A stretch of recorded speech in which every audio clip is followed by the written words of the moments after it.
Everyone loved that I was a pastor, except me, right? And then that just makes it even more complicated to start to unpack. Why did I make the choices that I made that brought me here? And if this isn't a capital C calling, then what is it? And then try to hold some space, make some space to even begin to think about so then what else is there for me?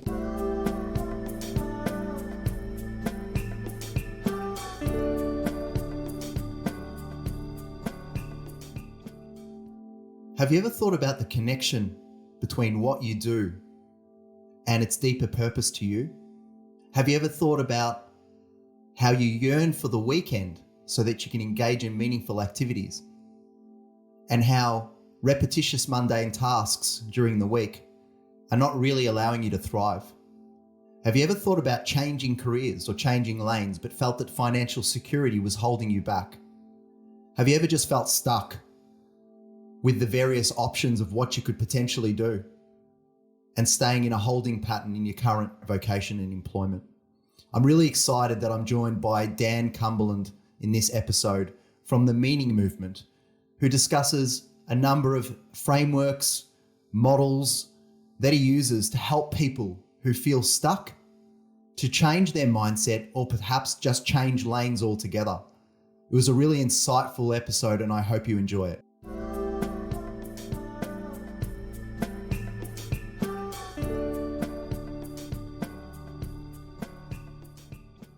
So hello and welcome everyone. I'm actually really excited today. It's early morning for me, but I'm sprightly because I've got Dan Cumberland on here from the Meaning Movement, and I suppose I've known of Dan through social media circles for a little while, and listening and reading his posts and the Meaning Manifesto, which was something that I was pretty interested in. So Dan, welcome. Thank you. So excited to be here. Love the work that you do, the conversations that you're, inviting all of us to, I think is just so important. So I just feel thrilled to have a chance to contribute. Yeah, I felt that the themes of the podcast certainly are in line with some of the things that you speak about. Yeah. You're certainly on a mission. It seems like you're very much on a mission to restore that meaning back into people's lives. Yes. So could you talk to us a little bit about the Meaning Movement itself and what you're all about? Totally. Yeah. The Meaning Movement really started from my own story, and I don't know how far we want to rewind right now, but I'll just give the high level overview and then we can dive deeper if we want to. But after college, I got into a job that I thought was my calling, capital C calling, even. Like I thought God had told me that I needed to be in this, that this was what I should do with my life. And pretty quickly it really wasn't working. And I was at a loss for what to do next and spent a lot of time trying to figure that out. And really what emerged out of that is just realize I have so much energy and passion and fire in me for those very questions that I realized that they're not just for me to figure out what, these existential questions of why was I put on this earth? Why do I exist? What am I here to do? But that this is something that I just have so much energy around helping other people sort through as well. And so that led me to grad school around theology, psychology, personal formation, culture, all these related ideas. And then started the Meaning Movement shortly after that as a vehicle or a way to go about helping people answer these kinds of questions, to go from feeling stuck between competing desires and competing voices to really having clarity around who they are, what they want to contribute to the world or to their, to their team, to their organization, whatever their current context is.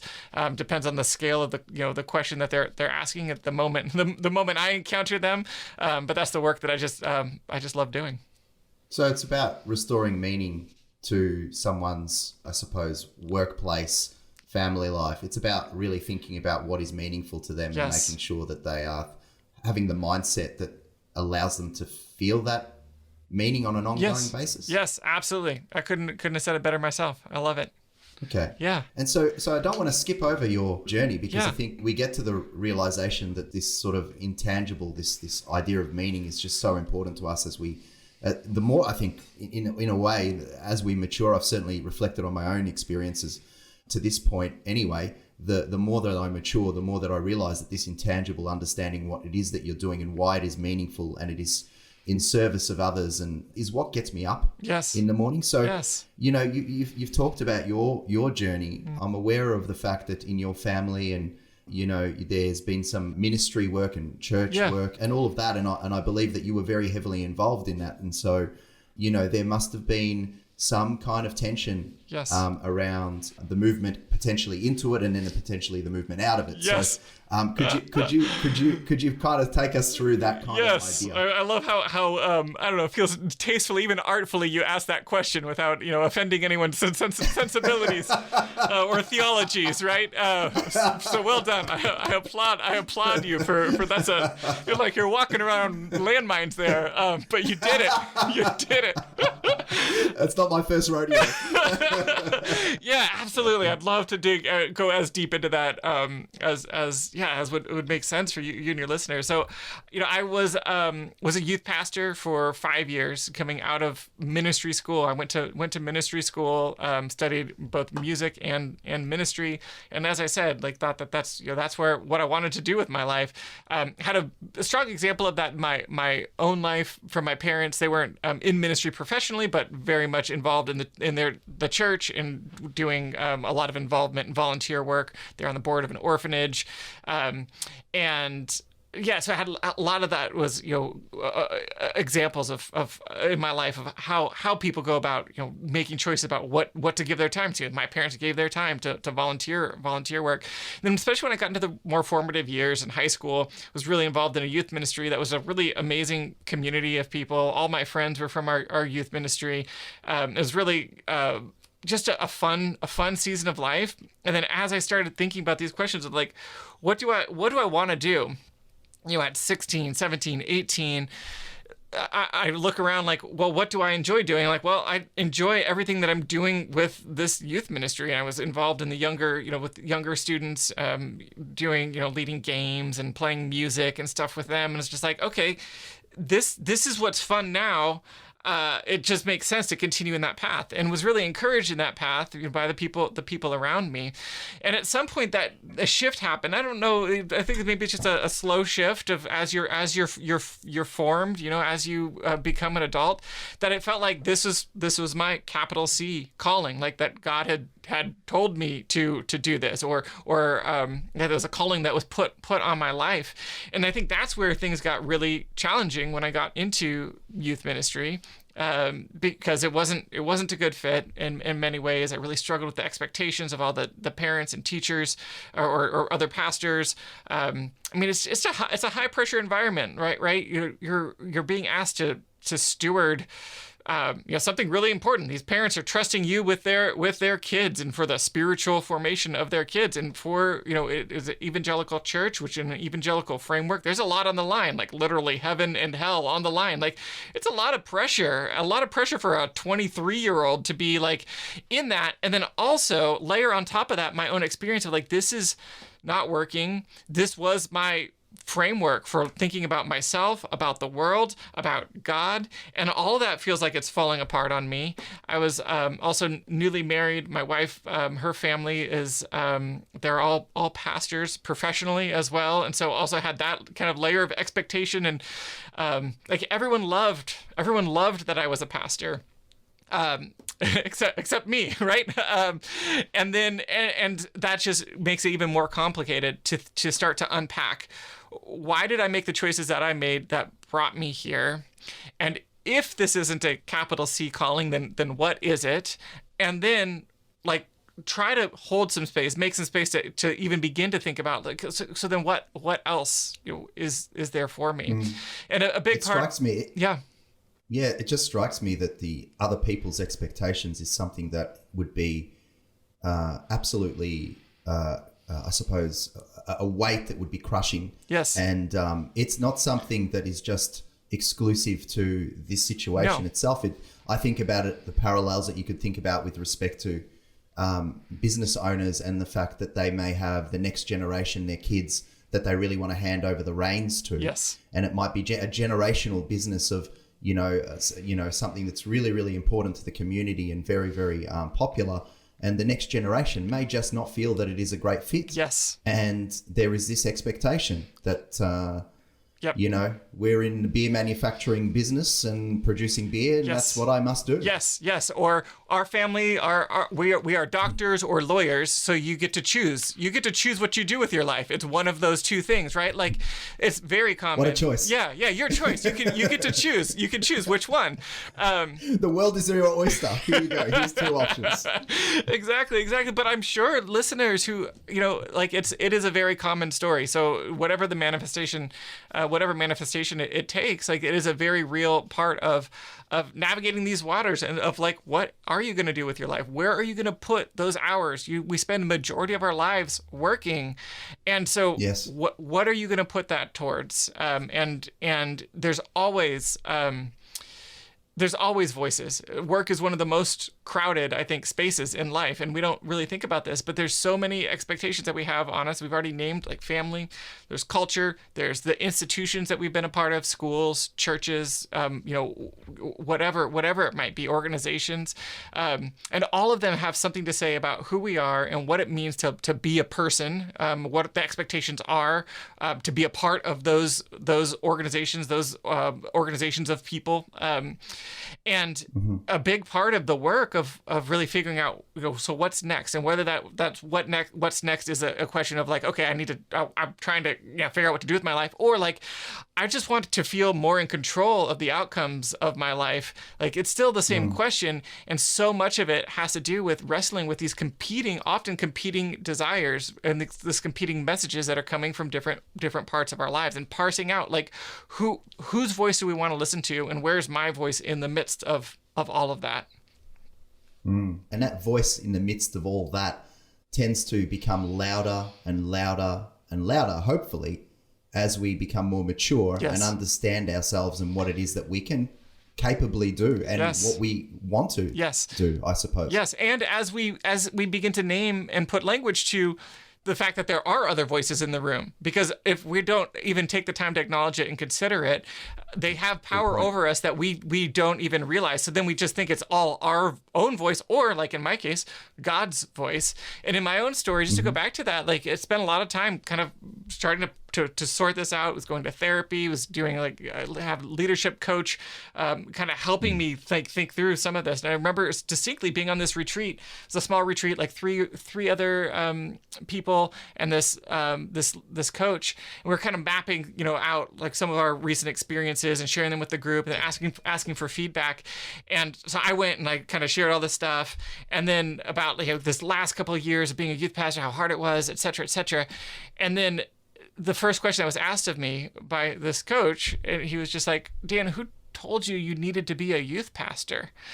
And it just, like, cut me. And I got angry at first. I was like, well, God did. But, like, as I sat with that question, realized, well, it was actually my youth pastor and the church that I had been a part of, that was the best thing that you could do with your life. And so then all of a sudden it's like, oh, wait, it's not God, it's not me, it's this other voice. And now that I have named that, then I get to choose, like, okay, so that's one opinion about how I should go about living my life, but is that the opinion that I want to live by? And is that how, do I want to make my choices according to that expectation? Which then gives me so much more power over my present reality and the future that I'm trying to create.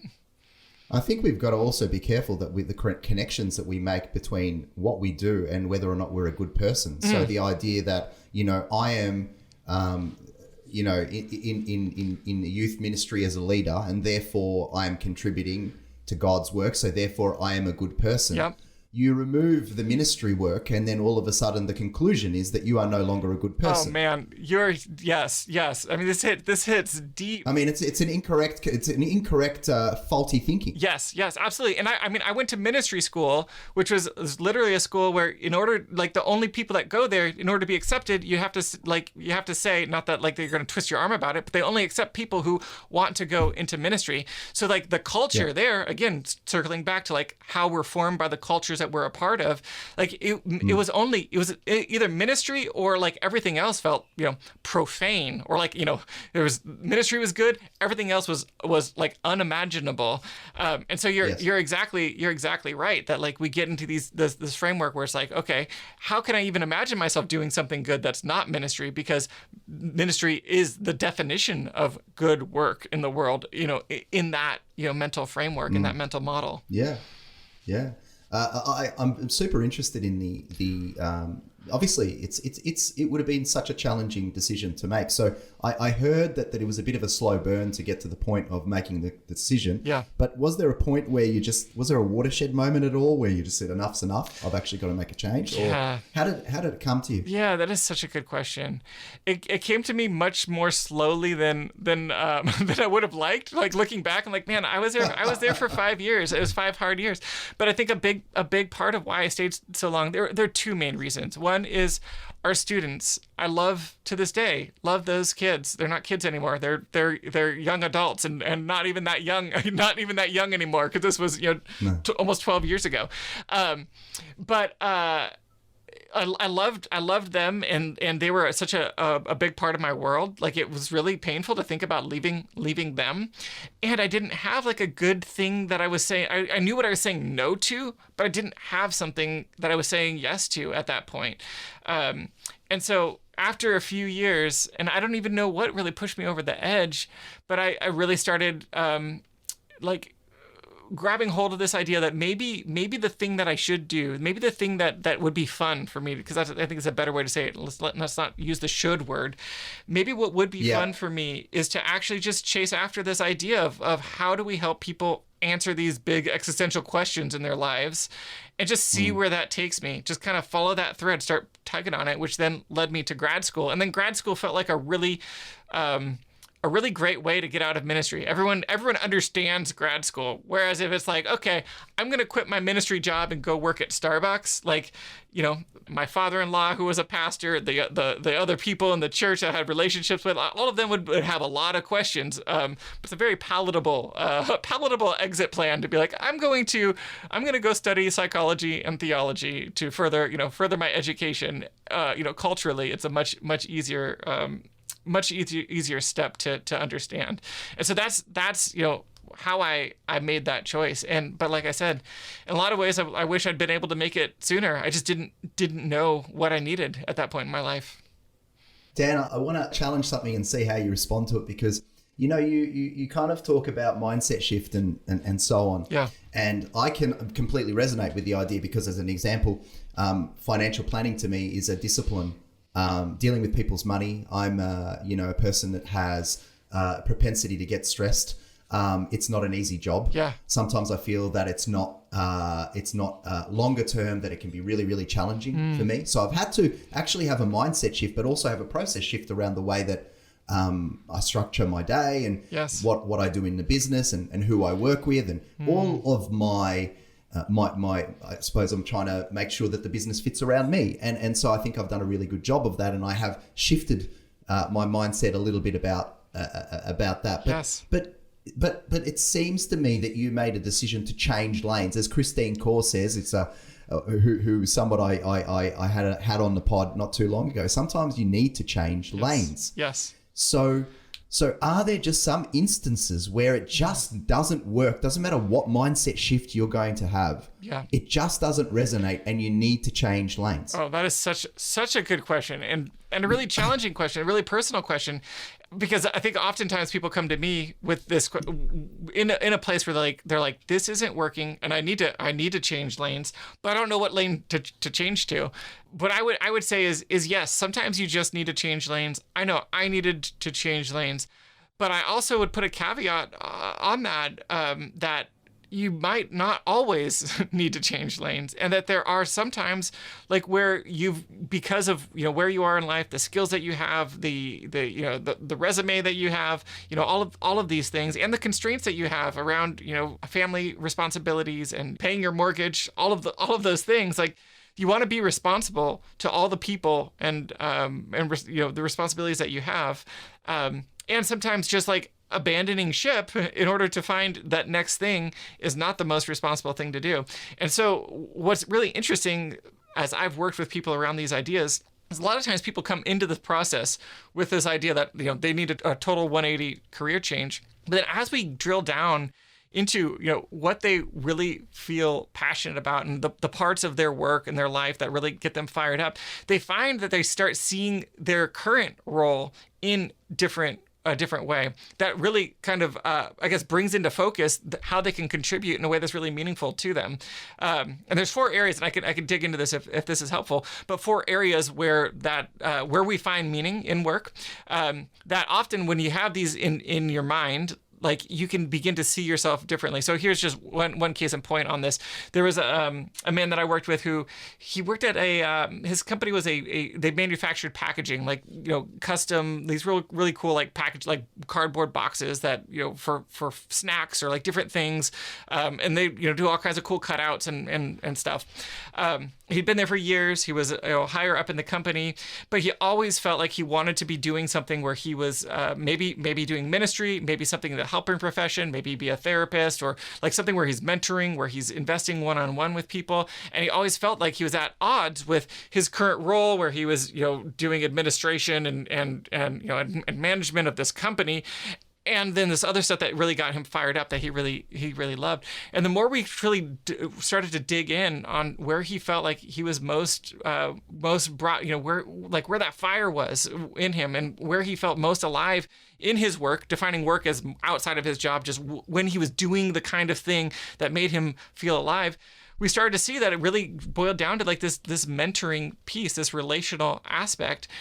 And that there's a lot of opportunity even in his current role to lean into that. And so what he ended up doing was redefining how he thought about himself in his job, and to some degree his job description. He had some ability to do that, but then also how he spent his time. And so he would go down to the warehouse 2 mornings a week and just hang out for 30-45 minutes with the young guys that were working there, and just invest in them, be a mentor, be a father figure to them. And it totally changed how he felt about his work, because all of a sudden it's not like, okay, I'm just doing this job to pay the bills and then I'm trying to find people to invest with outside of the work. But instead he saw like it's actually a big enough space that he could show up there in a way that's more meaningful, more significant, you know, to him. And so it totally changed the way he shows up. And so all that is to say, often people feel like they need to change lanes, but then as you get into the work, you find that you actually have more ability to change the way you think about your work,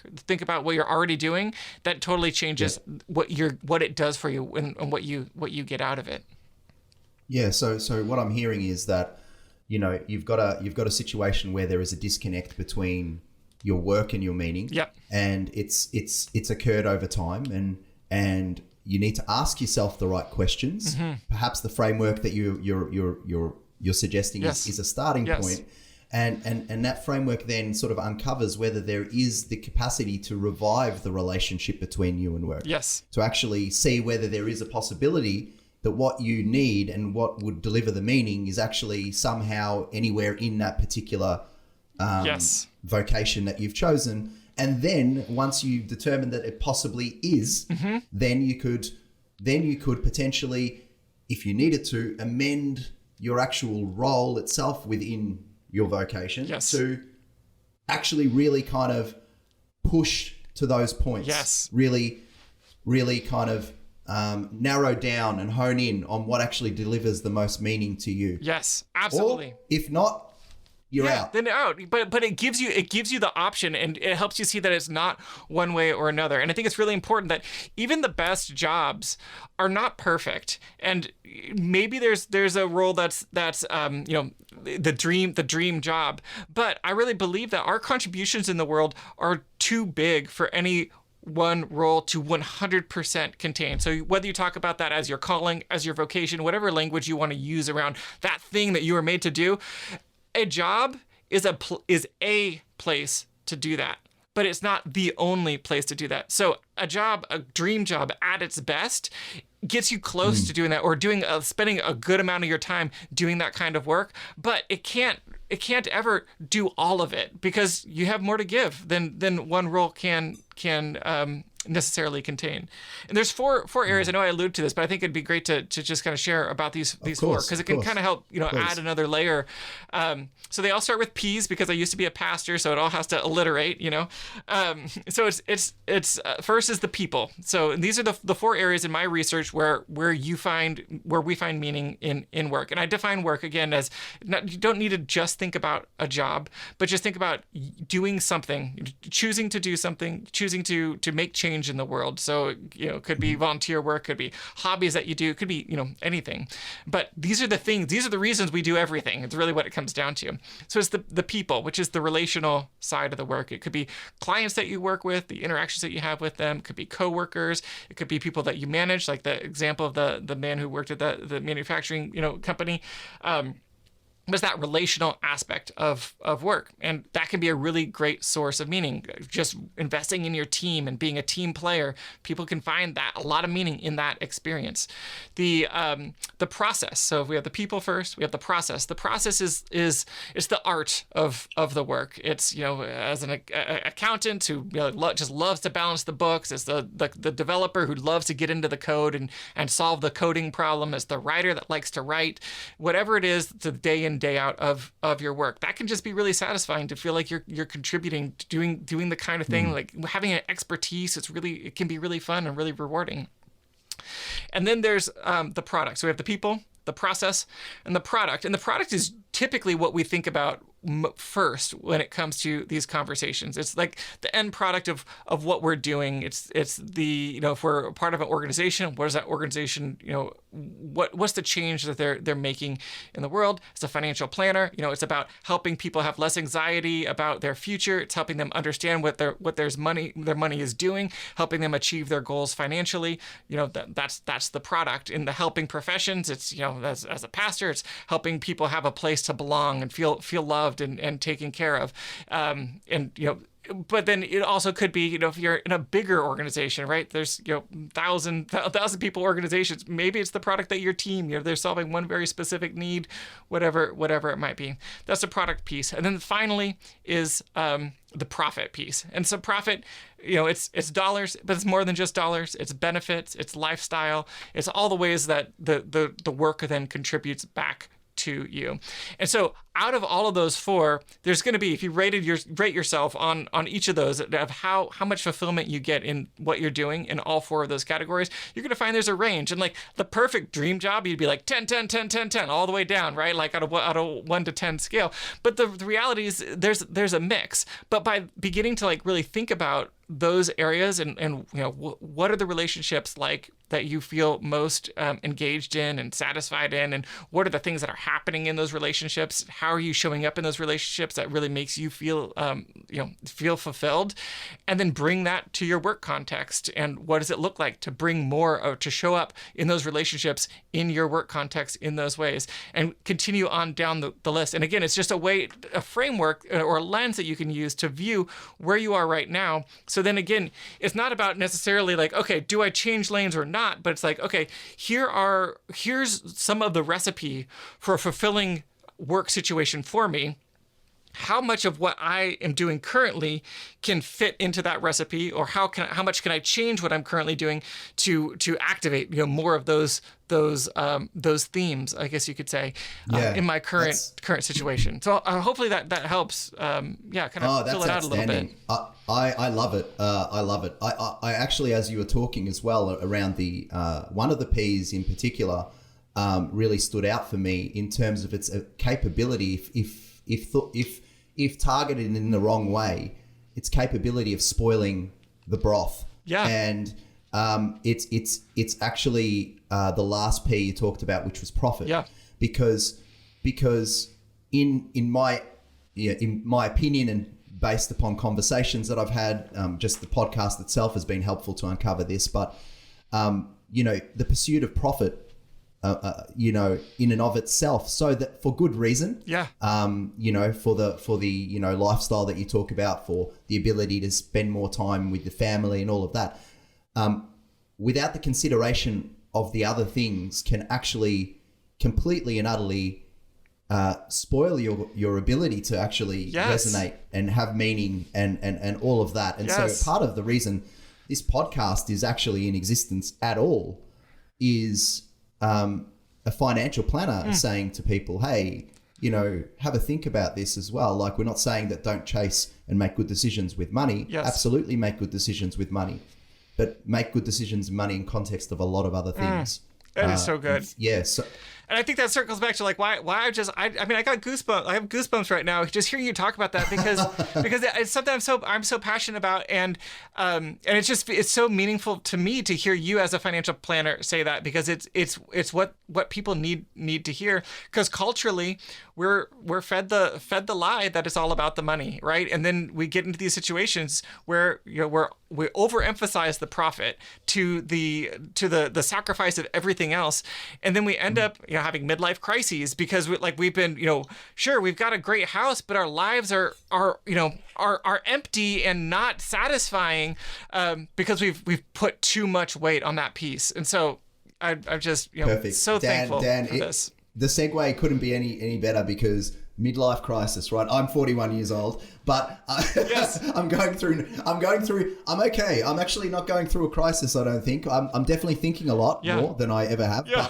But I actually have been watching this TV. I'm a bit strange. I've been watching this TV show called Alone on Binge. And basically what they do is they send out these survival kind of amateur experts, is the way I'd put them, right? And they go off into Vancouver Island. They're all separated. They can't actually see each other, and they're expected to survive for as long as they possibly can with minimal amount of tools. Now, the thing that actually happens is that the ones that last longer, the biggest battle is actually their own mind and what they actually reflect upon once they're removed from the, you know, distractions of ongoing life. There was a particular contestant, as I was watching, called Larry, and his little monologue that he had to himself about his life really struck a chord with me, and I knew that you were coming on, and I thought this was an absolute thing we must talk about. So I love it. I just let's actually throw to Larry, have a listen, and then we can have a little chat about him. Sounds great.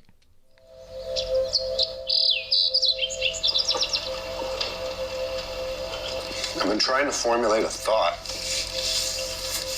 to express it without breaking down and crying. And I'm not sure I'm going to be able to relay it without crying.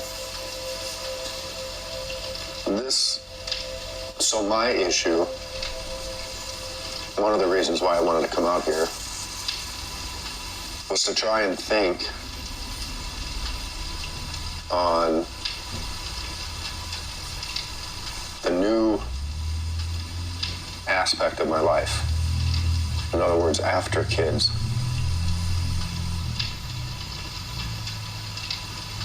A person can endure a lot of things for someone that they love. Trying to endure those same things just purely for yourself is not as easy. I'm an electrician. You might think it's not that hard, but it's a lot of repetitive tasks. I know everybody has to go to work. I know it's just the way of the world.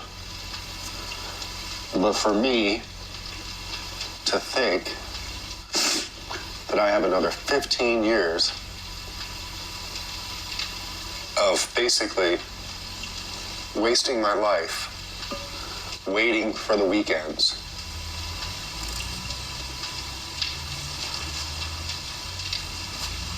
Just the mundane torture of it all.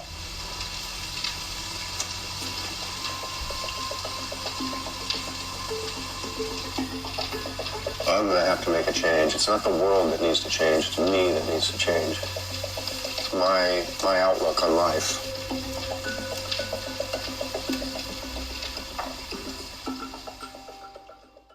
I love it. Okay, I'm back. All right. So am I. That was something that I must admit, you know, really kind of got me. This, you know, a number of things that Larry kind of said, which was wasting my life waiting for the weekends. You know, the mundane torture of it all. Yeah. You know, and that he would suggest that he's doing something that you unbelievably, I mean, you're just not happy with and you hate, for someone else is actually possible. For your kids, Yes. for your partner, Yes. that is possible. But when you strip away those things and you question whether you do it for yourself and you're still doing it, Yeah. that is the kind of horrendous predicament that he kind of finds himself in. On reflection, remember, this guy is out there in the wilderness and all he has is his thoughts. So this is pure. Yes. What do you say, Dan? Man. What do you say to Larry? Well, I mean, first it's just like his pain is so palpable, and also like so courageous to even just name it, and that it sounds like he even intentionally like felt like he kind of knew it was there, that this is something that's kind of been emerging, that he maybe went on this experience to try to, I guess, begin to wrestle with it. And so I think what I want to say to him is like, first, just like applaud his courage in saying like, yeah, I've been doing this a long time and it's not what I want to be doing. Because even just that alone is huge. And so I think applaud his courage, and then also just tell him like, yes, keep asking those questions and keep seeking, because there is more for you out there. You just have to find it. And I think it's somewhat relevant that he came to the conclusion that it's not the world that needs to change, it's me that needs to change. Yeah. And it's kind of the conclusion that you're suggesting as well. Yeah. In the mindset shift, or the change itself needs to occur. Yes. I think that it's not the world that needs to change, it's me that needs to change. And that idea that, you know, the world doesn't owe me anything and I can't be bitter at my circumstances for not making any decisions. Yes. Is an interesting observation. Yes. I think that's a good observation. Yeah. Well, and I think it's the first step in like realizing that like no one can do it for you, that you're the CEO. You know, you're the CEO of your life. You're the only one who has the power to change your reality. And I think as part of, what culture, what we're enculturated to do as well is like, just go through the motions and we just take the next step. You go to school, then you go to your next grade, then you go to, study, to get a career or whatever. It's like there's this like path that you just kind of keep taking. Okay, well, here's the next thing ahead of me, without ever like really taking that kind of zooming out and asking like, is this what I want? And if not, like really, like I said, like grabbing hold of the reins or the steering wheel, whatever analogy we want to use, and saying, okay, this is my life and it's only going to go the places that I steer it to go. And it just sounds like he's in that moment of saying, okay, let's steer this ship a different direction. And if you ask his kids or his partner, do you think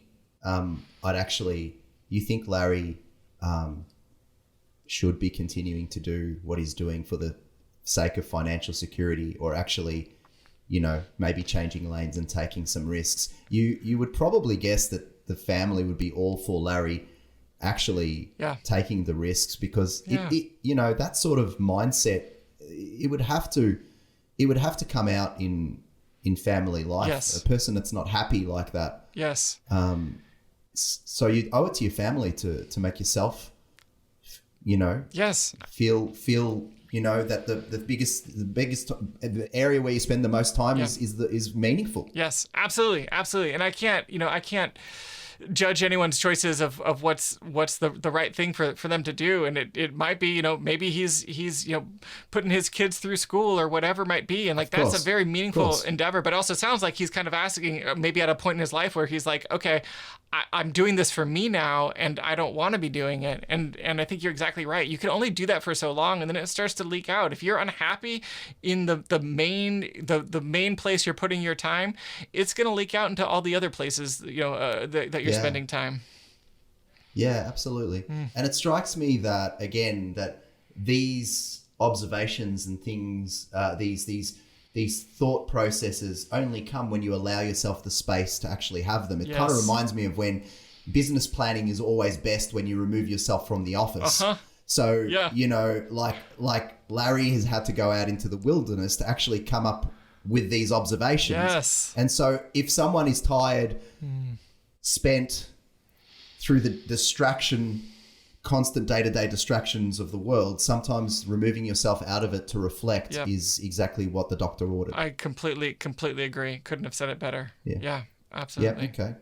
So now in the transformational process, what role do hobbies and creativity and all of those things, like, I mean, he's out in the wilderness doing his bushcraft. I mean, that is a creative pursuit, right? So what role does this have in people's lives? I think of all of it as it's data, like that. It's all things that you can, like, when I work with people around these ideas, we look at your whole life holistically and say, okay, sure, you love to play the guitar. That doesn't necessarily mean that you're going to be a professional musician. It's not always like one for one, but like all of it is information about who you are and how you like to like how you like to be in the world, what lights you up, and so often those are clues that can point you in a direction. And again, sure, it's maybe not that again, to use the guitar, there's guitars in your background. That's why I use that example. It's not to say like, yeah, you should stop this financial planning business and go start a rock band, but like that like you like creative endeavors. You like probably you will have most fun doing work where you have some creative freedom in it to go about doing it in a way that makes sense for you. And so, like, this podcast is about that. Exactly. This podcast is exactly about that. Exactly. And so it's just another clue. And so I like to think of work as just zooming out on a person's life. Like, your job is one place where you're doing work, but you're always doing work. You're always doing something. And the mission here, the task here, is to find the expression of it that also pays the bills, that is meaningful and fulfilling. And so all the hobbies and all of that, it's just more data of who you are in the world and what is it that you want to be a part of. So it's possible that the P, which is the profit side, comes from the work, and that some of the other P's may actually come from other things that you do outside of it. Oh, I love that you say that. Yes. Yeah. And that's very much like it's a choose your own adventure. There's no right recipe, right? And some people are like, yeah, I do this job during my 9 to 5, and then my 5 to 9 I do my creative things, and this funds my creative pursuit, and that's perfectly good and well as well, And I'm always like, oh yeah, but let's see how these two can bleed together. Not that you need to quit the job just to to do the other thing full time, but like, again, to think back of like, okay, so how could you show up differently in your the profit making job, so that you can have more of those other P's present in it. So, again, like back to Larry, is it possible that he's just frozen as well because he doesn't know what his options are going forward? Like, some people are actually like, yeah, I need to change, I need to move. Oh, yeah. But what do I do, right? So is there a methodology in trying to work out how to actually that's so do good. this? Yeah, absolutely. I mean, and it's true even from my own story, right? That I was in that role for 5 years till I figured out the next step, and I didn't even know where that was taking me. It was just like, I'm gonna pull this thread and see where it goes.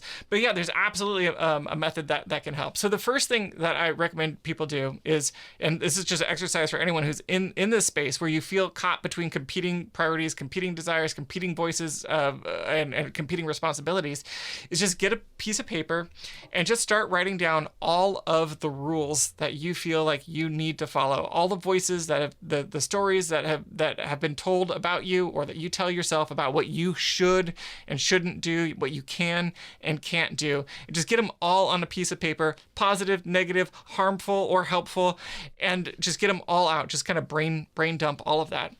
And then after you've done that, go back through and start and look at each one, and then ask the question, where did this come from in my life?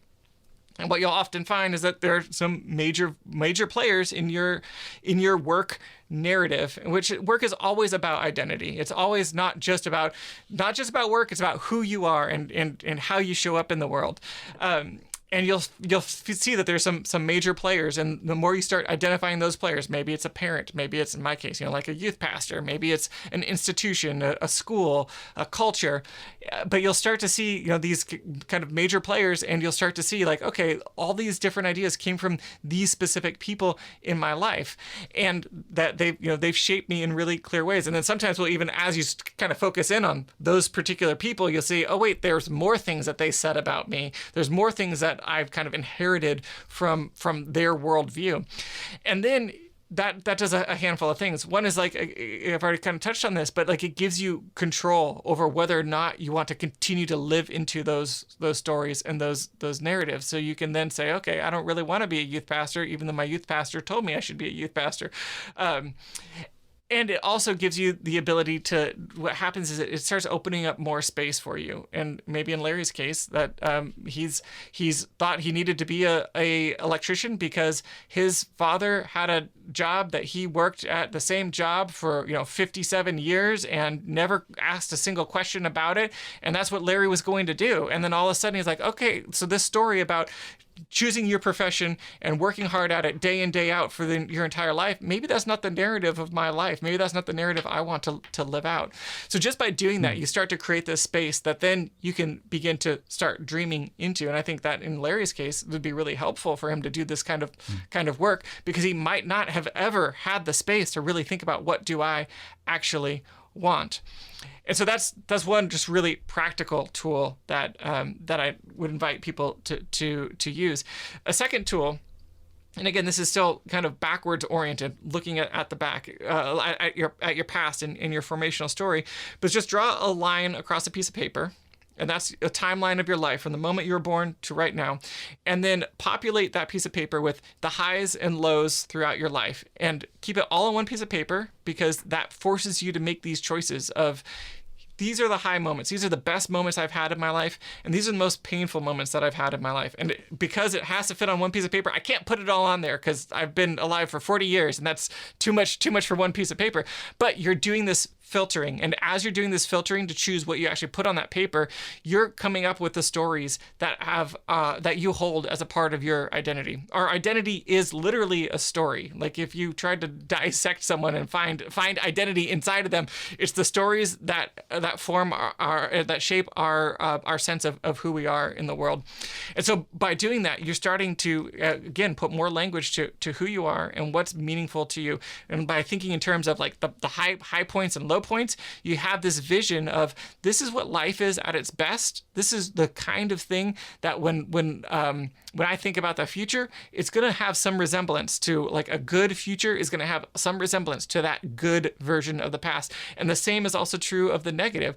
What the kind of pain that could happen in the future, or the pain that you want to avoid in the future, has to do with the pain that you've experienced, or the pain that you want to help other people avoid also has to connect back to your story. And it's not one for one, but it gives you some ideas of what kinds of movements or themes might be emerging in your work. And again, it starts to create this space for you to think forward of, okay, so here's the good, here's the bad. What would it look like to be in a place where I can be doing work that's either in some ways helping people avoid that kind of pain, or pain that somehow relates to that, or recreate and experience some taste of that goodness that I've experienced in my past as well. And I could go on with other kind of interventions and exercises we could do, but I think those are two really helpful places just to begin looking at your past story and then thinking about into the future about them. Well, that's amazing. I mean, I'm kind of reflecting on what I'm doing here. See, I think I've come to some of these conclusions around how to shift my mindset and how to change things within the business to serve me in a longer and more drawn out fashion, kind of on my own by necessity. Yeah. I'm happy and I'm proud that I've been able to do so. Absolutely. But I love your work because you're able to short circuit this for individuals, and some people are stuck. Yeah. So I really love that, because for me, this particular podcast itself is the reason that it's even in existence is because the lockdowns allowed me the time and the reflection to actually look at my life and say, well, what makes me happy and what doesn't. And what makes me happy is having conversations with people like yourself and learning off others. And also the idea that I have these great conversations behind closed doors with clients of all shapes and sizes and different, backgrounds.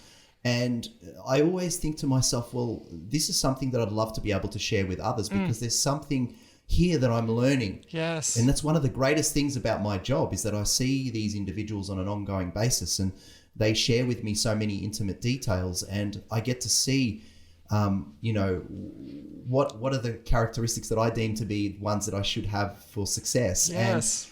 And I'm able to share that through this podcast and I'm able to be creative as well in the questions that I ask and all that. And that's what I love to do. So it's really great. There's kind of a synchronicity about it that you're on here talking about it. And as you are, I'm actually thinking about why we're even doing this at all. Yes, it is. It's like I don't know, like the fact that we're doing it is an example of the fact that you've done it, right? Yeah, it's so great. Yeah, it's so great. Yeah, it's amazing. Yeah. It's amazing. So I actually wondered as well about the meaning manifesto and the six truths. Yes. And I was hearing a little bit about, maybe Larry's father was just the person that would go into his job. Yes. And, in your meaning manifesto, you talk about the Industrial Revolution and how people were just kind of used to just rocking up to work and you were a cog in the wheel. Yeah.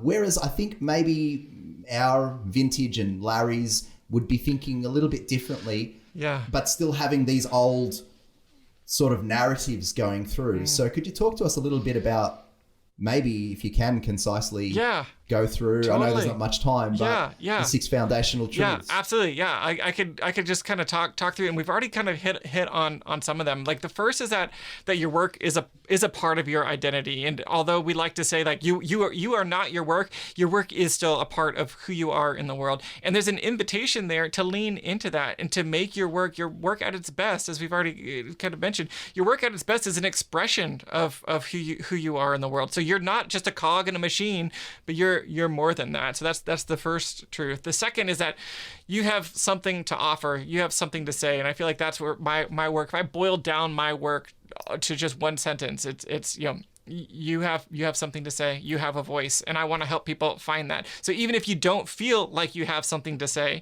like Larry might not feel like that because he's been an electrician. That's all he's done. But the truth here is an invitation to start thinking about like, what is it that I have to offer? What is it that I have to give? What have I been made and shaped to give to the world? Thirdly is your job is too small. You have more to give than any single job can contain. We've already kind of talked on that idea a little bit. The fourth is don't waste your life. You don't have to choose money first, which we've talked about that as well, that money isn't the end all be all of work. It's a piece of the recipe and a requirement for most of us that we have to pay the bills somehow. The next one is you are creative, even if you're not. And what I mean by that is that we're all work is always there's a creative element, a creative process it really speaks to the process part of the P, that you're doing something, even if you don't think of yourself as a creative or as an artist or anything like that. There's always an element of work when it's most fun, most engaging, most fulfilling, where you are creating something, creating some change in the world, doing a part of some movement. And so it's an invitation to start thinking of yourself in that way. And then finally, and this has to do with the product piece, you were made to make an impact, and deep down you want to be a part of making an impact. And I really believe that we all want to make a difference in the world, in the lives of people, and leave the world a better place than we found it. And that's really what that piece has to do with. So that's kind of the 6 ideas that are all part of the Meaning Manifesto. And the Meaning Manifesto, it's a short ebook on my website, The Meaning Movement. It probably takes like 15 minutes to read. It's not very long. But I actually loved it because I loved it because of that. I think it was simple and it was easy to digest and it made a lot of sense. Yeah. So, I was wondering, Dan, I mean, coming to the end of the episode, which is unfortunate, we have to at some stage, but yes. I think we've talked about a lot of amazing things. So what tangible information is accessible, that can start people on the journey of, really getting installing a little bit more meaning in their life. What have you got? What have you got for us? Yeah, well, I mean, of course, like those exercises that I invited you to. I mean, just as far as like hands-on, like just get started right now. I'd invite you to do that. But then, as far as other resources that I have available, I have the Meaning Movement podcast, which, if you're listening to this, you like podcasts, would love for you to look that up wherever you're listening to this. You'll be able to find that as well. I interview folks around there, how they've navigated these waters, and also share some of my frameworks along the way. I also work with people professionally around these ideas. I'm working on firing up a cohort model of my material. Then you'll be able to find information on that at themeaningmovement.com/start. So themeaningmovement.com/start is where you'll find find how to work with me and how to get involved. And I would love to connect with anyone that's that this resonates with. This is it's as much as it is what I do professionally. It's also, as I've shared, it's a part of my story and a part of what I really feel like my contribution is to the world, to have these conversations and to invite people to change the way we all think about who we are and what we do. And so feel free to reach out. You can find if there's a contact form on my website. I'm on social media, Dan Cumberland, or at the Meaning Movement. You just Google me, you'll find me, and would love to help out if there's anything I can do for anyone that's listening. You're in good hands. I love again, just love, Joe, that you're doing this. The topic that you're chipping away at is just so in line with my work. So thank you for doing what you're doing.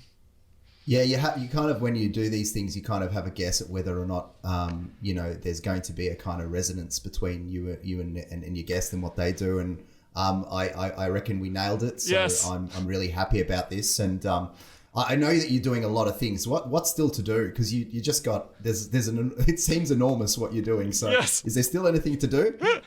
There is so much to do. I think that this work is a work that we all need to be inviting each other to and helping each other with. There's a to change the world it's a big undertaking. But it is. But I'm happy to be in the trenches with you, Joe. Yeah, cool. So last question. What spirit animal would you be, and why would you be that animal? Oh man, this is such a good question. The first probably the worst question, but I love it. I love it. I think of a rhinoceros. The rhinoceros? That's awesome. That's the first rhinoceros. Okay. Yeah, they're a powerful animal, and they've always really, spoken to me in some way. And I think the idea of just like a charging rhino feels like an unstoppable force in some way. And so this feels very aspirational. I guess that's a caveat here. Like that's true, but you're also not prehistoric. I'm not prehistoric. I mean? Yes. So I guess if I could aspire to have a spirit animal, that would be it. If it's like in my more timid or less confident moments, I don't know what I would be. Maybe a fox or something. Yeah. Well, Dan, thank you. It's been a joy. I appreciate you coming on. I know you're obviously in the US and there's different time zones and the rest of it, but we've definitely made it work, and appreciate it again. I love it, Joe. Thank you so much for doing what you're doing. Thank you so much for having me on. It's just been a joy. I hope that this one was enjoyable to listen to and there were some moments of value. If you have resonated in any way with the sentiments of this podcast, we would be delighted to direct you to our website, www.itsneveraboutmoney.com.au, for more free resources and education aimed at improving your capacity to make sound financial decisions for the benefit of your family. We wish you every success, however you define it.